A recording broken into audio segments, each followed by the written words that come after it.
नमस्कार, हर हर महादेव। समस्त भोजपुरिया जहान के विजय चौहान के सादर प्रणाम। कैसन बानी रहुआ लोग? सुशील कुमार जी, विक्की वेदर्दी जी, नीरज जी, अरविंद दुबे, रोहित साहनी जी, रघुनाथ निषाद जी, सबके प्रणाम, सबके प्रणाम। प्रदीप कुमार चौहान बाबू हमार, कोचस नौवा निवासी, विक्की बेदर्दी, शत्रुघ्न साहनी जी, क्या बात है, क्या बात है भैया। एक सॉन्ग हमको भी दीजिए। बिल्कुल देंगे। विवेक सिंह राजपूत पवन भैया के साथ कब आ रहा है? बहुत जल्द आएगा। कैसन बानी रहुआ लोग?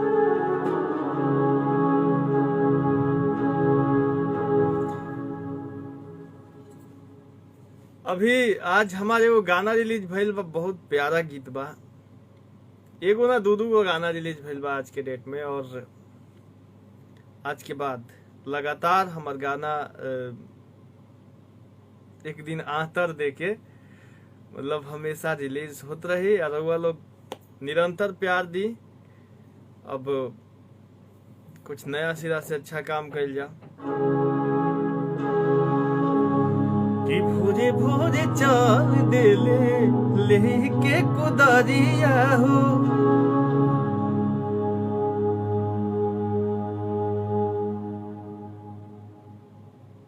फुल सपोर्ट, थैंक यू भैया। अरे खटत खटत चमनी पर रोजे बुरा हाल करस, देखी उनको गजबे गजब फील रोता रे माई। अरे पियावा के दुख देखी दिल रोता रे माई, पियावा के दुख देखी दिल रोता। अजीत सिंह चौहान, नमस्ते भैया, सबके प्रणाम। और रुआ लोग काफी आशीर्वाद प्यार दुलार दे रहल बानी हमरा के। गदगद बानी हम, मजा आवता काम करे में। रुआ लोग के प्यार दुलार स्नेह देख के। कब तक आएगा? जल्दी आएगा, जल्दी आएगा भैया। दीपक तिवारी,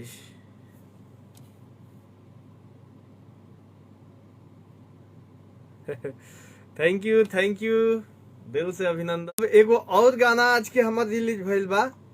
अभी शाम के टाइम में 3 बजे अपना चैनल के माध्यम से ओकर कम्युनिटी करेम हम। भैया प्रणाम, सबके प्रणाम। ऐसा ही हमके प्यार दुलार देते रहे लो लोग।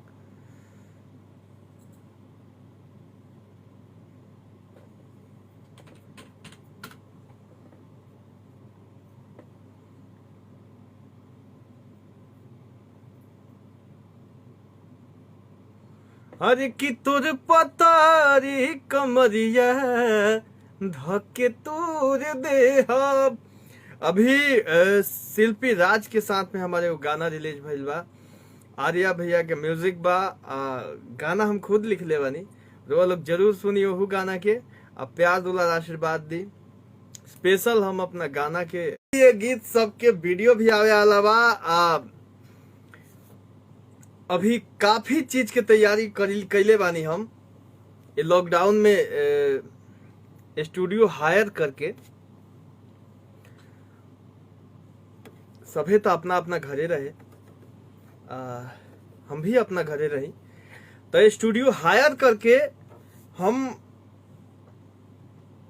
काफी ब्लास्ट ब्लास्ट गाना तैयार कैले बानी, जौना के सुने में तो एकदम दिल गदगद गदगद गदगद हो जाए। और काफी स्टार लोग के साथ में भी हम गाना लेके आ रहल बानी रुआ लोग के बीच में। तो ऐसा ही प्यार दुलार आशीर्वाद देत रही लोग। काहे से कि विजय चौहान रुआ लोग के प्यार के बदौलत अधूरा बाड़े, हमेशा भूखाइल बाड़े रुआ लोग के प्यार खातिर।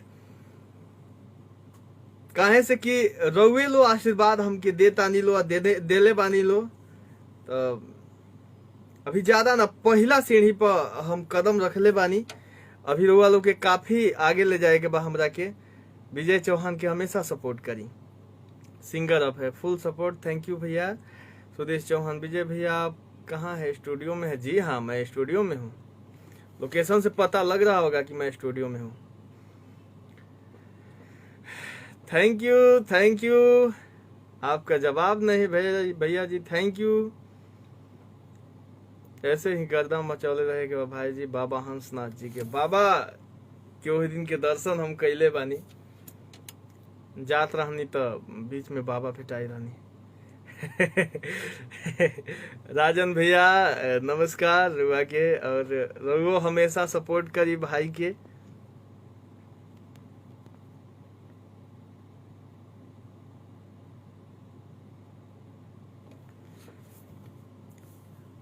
कुंदन सिंह जी, जी जरूर जरूर जरूर। अभिषेक सिंह जी, बिल्कुल बिल्कुल बिल्कुल, बाबा के आशीर्वाद बावे। वो कैसे औ कहतवा कहल जाला, भुला गेल बानी, याद नहीं के पड़ा। राजन बाबा, पब्लिक के पूरा सपोर्ट बा। अनिरुद्ध चौहान फुल सपोर्ट भैया जी, थैंक यू थैंक यू। हम निरंतर काम कर रहे हैं, निरंतर मेहनत कर रहे हैं, और आप लोगों के बीच में कुछ शानदार प्रस्तुति लाने वाले हैं। आज हो सकता है पोस्टर हम कुछ पोस्ट करें फेसबुक पे, तो जो भी चीज हम पोस्ट करते हैं भैया निहोरा हाथ जोड़ के ओकरा के जरूर रुआ लोग देखी सुनी शेयर करी, अब भाई के अपन प्यार दी।